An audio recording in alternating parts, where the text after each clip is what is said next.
안녕하십니까. 다변화 캠페인 센터에서 보내드리는 다변화 TV 대표 최영일입니다. 시대가 급속도로 변하고 있습니다. 코로나19 사태로 인한 변화는 지금 사회 구성원들에게 신속한 변화를 통하여 영향을 미치고 있습니다. 그런데 변화가 특별한 시점도 없이 우리에게 영향을 미치고 있다는 것입니다. 급속도로 변하는 이 변화 속에서 이제 우리는 그 시작이 언제인지, 그 마치는 시기는 언제인지 이런 것들을 쉽게 느끼지 못하는 그러한 시대에 살고 있습니다. 4차 산업, 5차 산업 혁명이 진행되면서 사물 인터넷이나 블록체인이 이미 우리 생활 속에 깊이 들어와 영향을 미치고 있지만은 언제 시작이 됐는지, 지금 어떻게 진행이 되고 있는지, 또 어떤 방향으로 흘러가고 있는지 그걸 명확하게 느끼지 못하며 살고 있습니다. 과거의 변화의 속도가 느릴 때는 그러한 것을 느끼면서 시대가 변했구나 이렇게 우리가 생각하며 거기에 대응하기도 하고 준비하기도 해왔습니다. 그러나 지금 급속도로 변하는 이 시대에서는 시작과 진행 과정과 마무리되는 과정들을 전문가가 아니면 또 관심을 특별히 기울이지 않으면 알지 못하는 시대에 살고 있는 것입니다. 시간의 개념도 예전의 시간 개념과 달라지고 있다고 볼 수 있겠습니다.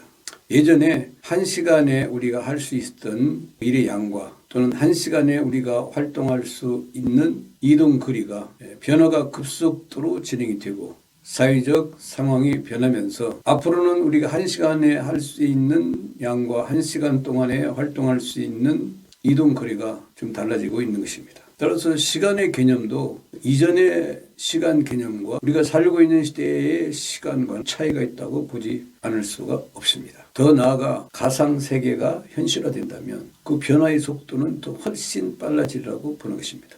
현실 속에서의 삶의 방식과 가상세계 속에서의 삶의 방식이 같지 않습니다. 가상세계 속에서는 현실 속에서 이루어질 수 없는 일들이 얼마든지 이루어질 수 있는 것입니다. 거기에 인공지능이 결합을 하게 되면 1년에 할 수 있던 일을 일주일에도 끝낼 수가 있다고 전문가들이 말하고 있습니다. 많은 사람들이 힘을 합쳐 해야만 했던 일들이 이제는 한 사람의 손을 통해서도 얼마든지 그것이 처리될 수 있다는 것입니다. 시간의 개념이 달라지는 것입니다. 바이러스에 감염되지 않고 사람이 죽지 않는 획기적인 변화가 온다면 이 변화에 대한 시작과 그리고 그것의 진행 방향에 대해서도 상상을 해볼 수 있다고 봅니다. 죽음의 세계가 끝이 나고 생명의 세계가 오기 때문에 분명히 시작점은 있을 것입니다. 그러나 이 획기적인 변화가 일어날 때에 어느 누구도 그 시점을 정확하게 말하기는 어려울 것입니다. 다시 말하면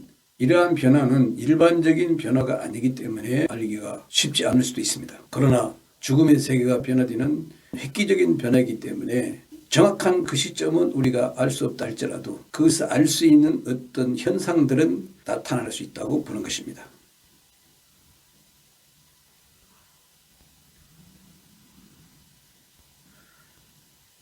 죽음의 세계와 생명의 세계는 분명히 구별되는 세계이기 때문에 그것을 우리가 느낄 수 있는 어떤 현상은 나타날 수 있다고 상상을 해보는 것입니다.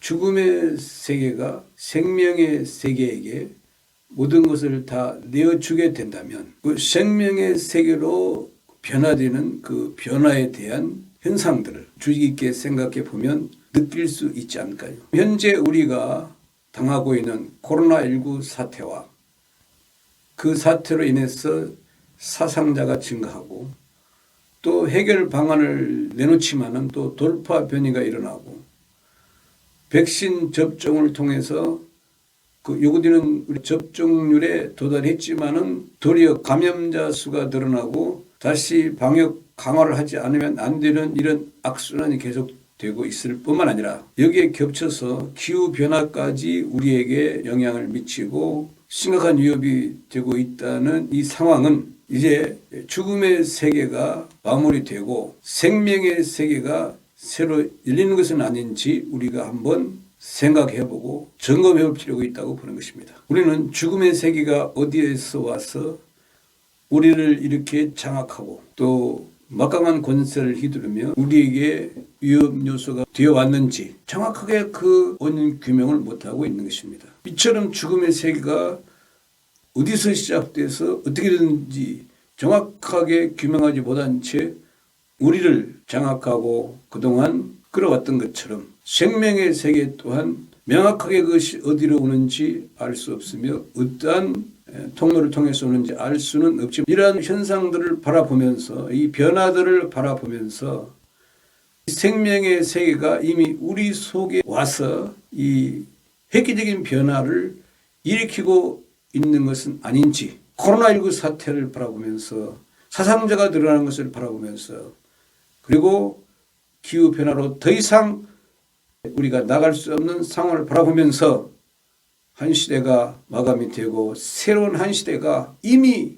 진행되고 있는 것은 아닌지 생각해 볼 수 있게 만드는 것입니다. 전혀 관련이 없는 것일까요? 우리를 이끌어왔던 그리고 우리를 끌고 왔던 숙명적으로 운명적으로 받아들였던 이 죽음의 세계와 마찬가지로 생명의 세계도 우리가 인식하지 못하던 인식을 하던 또 우리가 그것을 명확하게 규명을 하든 규명을 하지 않든 만약에 이러한 현상들을 통해서 획기적인 변화의 한 현상이 되고 있다면 이것은 이제 새로운 시대를 여는 우리에게 보여지는 현상이라고 생각해 볼 수도 있는 것입니다. 다음 시간에는 이러한 변화가 일어나게 될 때 이 변화의 세계는 어떠한 세계가 될 수 있을 것인지 이것을 우리가 상상력을 발휘해서 한번 점검해보고 같이 나눠보고자 합니다. 저희 네이버 밴드 다변화 캠페인 센터에 들어오시면 이러한 생각들을 같이 나누며 함께하고 있습니다. 매주 10분 정도의 분량을 요약해서 말씀을 드리고 그 요약된 내용을 중심으로 해서 1시간 동안 실시간 방송을 통하여 여러분들과 함께하며 의견을 같이 하고 생각을 나누고 있습니다. 이러한 생각들을 페이스북이나 트위터, 카카오 TV 등에서도 함께하고 있습니다. 이제 페이스북이 평면 소통의 차원을 넘어서 공간 소통의 장으로 메타로 전환되면서 소통의 방향이 훨씬 더 확장되고 있습니다. 이러한 변화의 시대에 우리가 함께하며 과연 우리에게 이 시대에 필요한 진정한 돌파구가 되는 변화는 무엇인지 같이 생각하며 나눠보고자 하는 것입니다. 지금까지 네이버 밴드 다변화 캠페인 센터에서 보내드리는 다변화 TV 대표 최영일이었습니다. 감사합니다.